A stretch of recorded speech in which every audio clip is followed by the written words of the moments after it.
স্কুলখন দেখি কেনেকুৱা লাগিছে? ভাল লাগিছে? আজি আমাৰ বাবে এটা গৌৰৱৰ দিন। বৰপথাৰ উচ্চতৰ মাধ্যমিক বিদ্যালয় 8 কোটি টকাৰে সুন্দৰকৈ তোমালোকৰ বাবে বনাই দিছে। আগতে ডন বস্কো আৰু সেন্ট মেৰিজ দেখিব ইমান ধুনীয়া আছিল।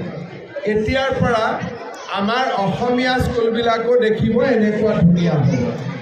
আৰু আমি অসমত লাহে লাহে সকলো স্কুল এনেকুৱা ধুনীয়াকৈ বনাম। আজি আমাৰ সৰুপথাৰ সমষ্টিত সুন্দৰ স্কুল নিৰ্মাণ হ'ল আৰু কেইবাখনো স্কুল ইয়াত নিৰ্মাণ হৈ আছে। মই সকলো ছাত্ৰ ছাত্ৰীকে বহুত মৰম জনাইছোঁ। আৰু তোমালোকে ৰিজাল্ট ভাল কৰিব লাগিব। নিযুত মইনা আঁচনি আছে, এতিয়া নিযুত বাবু আঁচনিও আহিব 1 ফেব্ৰুৱাৰীত। গতিকে সকলোৱে সুন্দৰ কৰি পঢ়া শুনা কৰিব লাগিব আৰু সকলো ডাঙৰ হ'ব লাগিব, সকলো ডাঙৰ মানুহ হ'ব লাগিব।